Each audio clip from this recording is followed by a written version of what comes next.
Goeiemôre, Radio Fynbos luisteraars.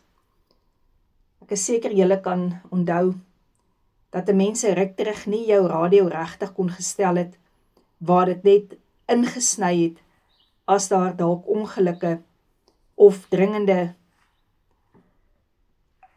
uitsendings was wat hulle net wou 'n insetsel gegee het nie. So gewoonlik was hierdie 'n oorverdowende onderbreking gewees.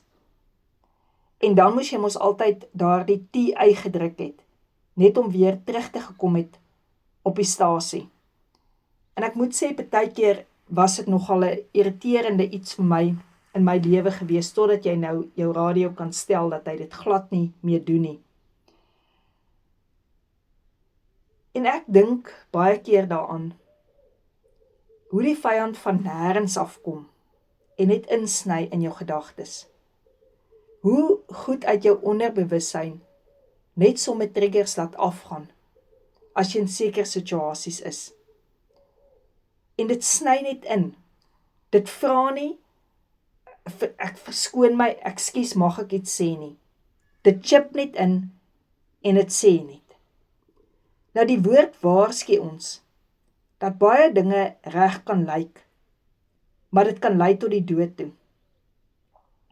Want die vyand is daarop uit om jou gees dood te maak, met soveel van sy slim stories, soveel van sy insetsels. Daarom geniet ek dit so om mense meer altyd van die tabernakel te leer, want daar was 'n sisteem, 'n orde. Dit was nie net 'n storie van doef, nou is ek voor die mercy seat nie. Nee, Egipte was uit hulle uitgehaal met God se plan. Hy kom en hy sê in Matteus 11 vers 28 tot 30, kom na my toe, almal wat vermoeid en belas is, en ek sal julle rus gee. Neem my juk op julle, leer van my, ek is sagmoedig, nederig van hart, en julle sal rus vind vir julle siele, want my juk is sag en my las is lig. Vir die meeste van ons is die woorde nou, ek is moeg. Dis wat jy die meeste hoor, hierdie tyd van die jaar. Nou onthou jy, in die ou tyd het hulle nuwe osse geleer om die juk te trek, deur die nuwe osse aan 'n groot en 'n ouer sterk os vas te maak. En natuurlik was dit die jong ossies maar lig van gewig, maar parmantig het hulle geskop, het hulle geblaas en het hulle te kere gegaan, wanneer hierdie juk op hulle was. Sommige het probeer vassteek, maar die uiteinde was net, dat die groter osse, wat gewoond was aan die juk, hulle saam letterlik gesleep het. Hulle het hulle nie gesteer aan hierdie osse wat so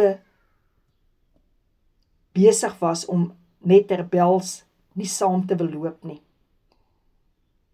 Nou so is ek en jy gemaak. Ons is gemaak om na God se beeld te wees, na sy gelykenis. En dan kom hierdie woord en hy sê vir ons, as ons moeg en oorlaai is met ons eie planne, en ons wil regtig by rus uitkom, dan is die rus 'n juk wat op ons gesit word.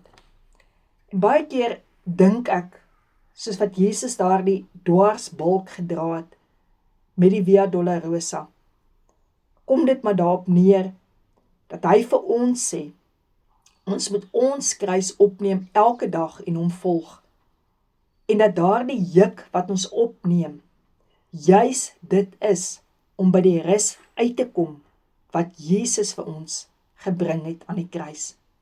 Om vanoggend in sy juk, by daardie juk uit te kom, van om saam met Jesus se woorde te werk, waar hy sê, vergewe om vergewe te kan word. En hoe gouer jy leer om te vergewe, hoe gouer sal jy in sy rus ingaan. Om die juk op te neem, dat deur die wonde van Jesus, daar vir jou genesing kom. Dat ons vanoggend weet, ons kan na hom toe kom, ons kan leer van hom, ons kan sagmoedig raak, nederig van hart, en dan sal ons rus vind, want sy juk is sag en sy las is lig. Amen.